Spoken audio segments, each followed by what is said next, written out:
Mordecai, ఎస్తేరులు సాధారణమైన మనుషులు. అవును, సాధారణమైన మనుషులు, అతి సాధారణమైన మనుషులు.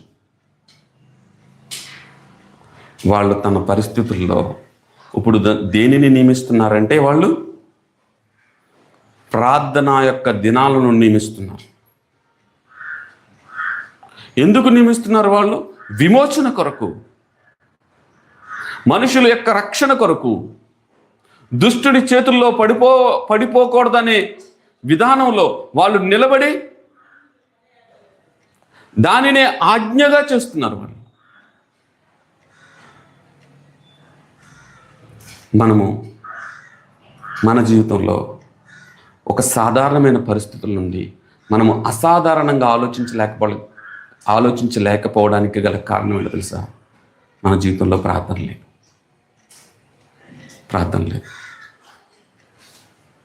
విమోచన కొరకు ప్రార్థన లేదు. 127 సంస్థానాలలో ఉన్న ప్రజల్ని కాపాడడానికి ఒక మొర్దెకై, ఒక ఎస్తేరే కారణమయ్యారు. వాళ్ళు వాగ్దానం చేత నింపబడ్డారు, ప్రార్థన చేత కట్టబడ్డారు. సాధారణంగా వాళ్ళు గెలిపించింది ఏంది అంటే కనుక వాళ్ళ యొక్క విధేయతతో కూడిన ప్రార్థన వాళ్ళని నడిపించింది. అసాధారణమైన పరిస్థితుల మధ్యన ఒక గొప్ప రాజు చేతిలో నుంచి తన ప్రజలను నడిపించటానికి, తన ప్రజలను విమోచించటానికి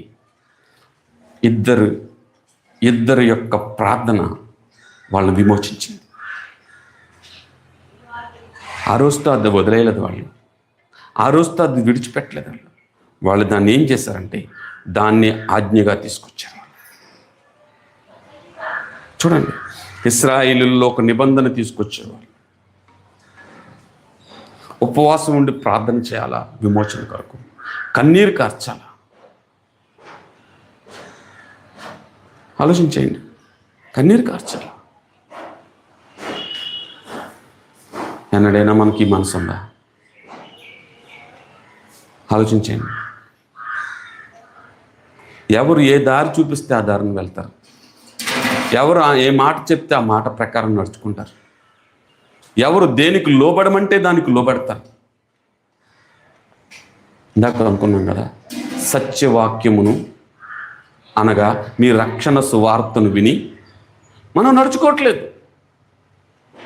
అది మనకు అవసరం లేదు.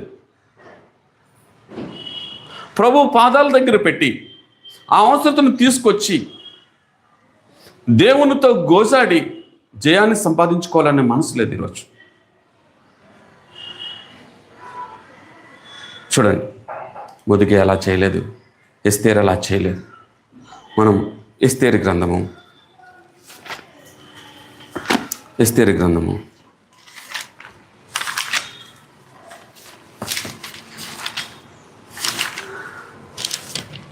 9వ అధ్యాయము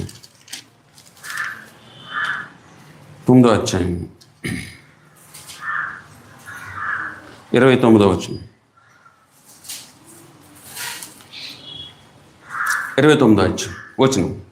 9వ అధ్యాయము 29వ వచనం. ఎస్తేరు: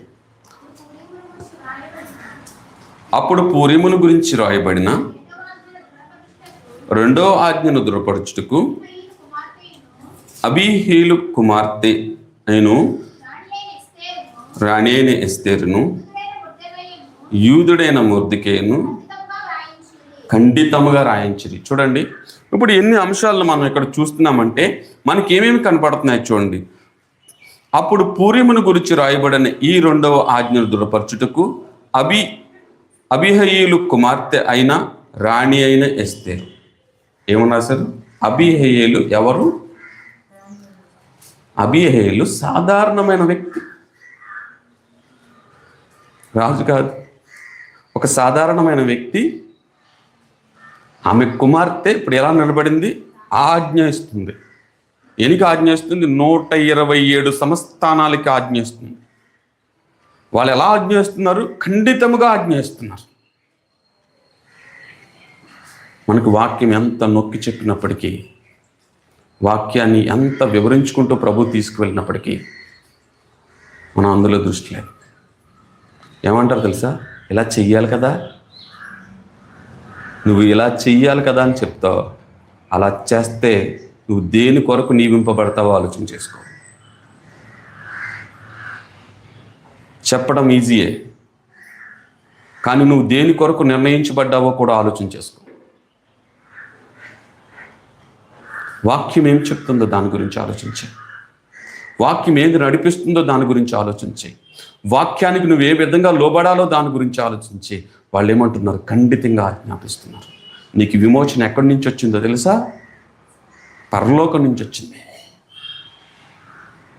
ఎవరూ మార్చలేని పరిస్థితిని మార్చడానికి గల కారణం నువ్వు ఈ పూర్ణిమను జరుపుకుంటున్నావే, దాని కొరకు నువ్వు చేయాల్సిందే. చూడండి, మనము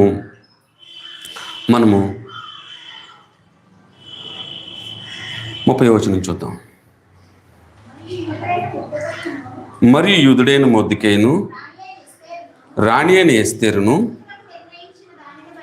యూదులకు నిర్ణయించిన దాన్ని బట్టి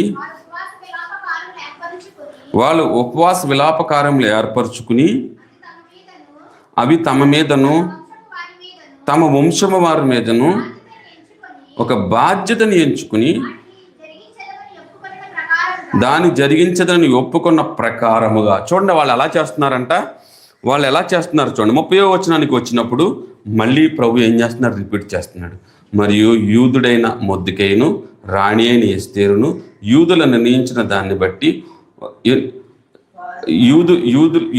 యూదులకు నిర్ణయించిన దాన్ని బట్టి వారు ఉపవాస విలాప కాలమును ఏర్పరచుకున్నారు. ఇప్పుడు దేన్ని ఏర్పరచుకున్నారు? ఉపవాస విలాప కాలమును ఏర్పాటు చేసుకున్నారు. చూసారా?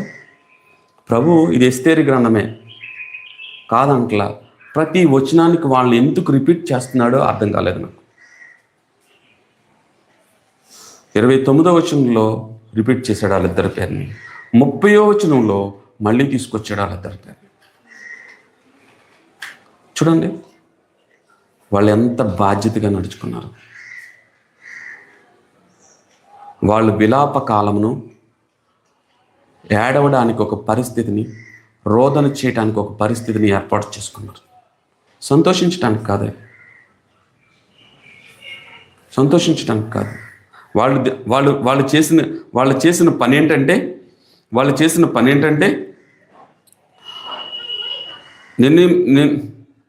మరియు యూదుడైన మొర్దెకైను రాణి అయిన ఎస్తేరును యూదులకు నిర్ణయించిన దాన్ని బట్టి వారు ఉపవాసం విలాప కాలం ఏర్పరచుకుని అది తమ మీదను తమ వంశము వారి మీదను బాధ్యత అని ఎంచుకుని వాటిని జరిగించదమని ఒప్పుకున్న ప్రకారం. వాళ్ళకి ఏమైంది? ఇప్పుడు అది వాళ్ళకి బాధ్యత అయిపోయింది. ఒక సాధారణమైన ఇద్దరు మనుషులు తీసుకున్న పని, ఒక కార్యము ఆ ఇశ్రాయేలు ప్రజలందరికీ ఈ రోజుకు కూడా వాళ్ళకు ఒక కార్యం. అదే విలాపాన్ని ఇన్ని వందల సంవత్సరాల తర్వాత కూడా వారు కొనసాగించగలుగుతున్నారు. చూడండి, మన మీద ఎంత బాధ్యత ఉంది. నిజం చెప్తాం, మీరు నేను ఎంత బాధ్యత తీసుకుంటున్నాం సేవ మీద, పరిస్థితుల మీద, కుటుంబాల మీద, గ్రామం మీద, మన ప్రజల మీద.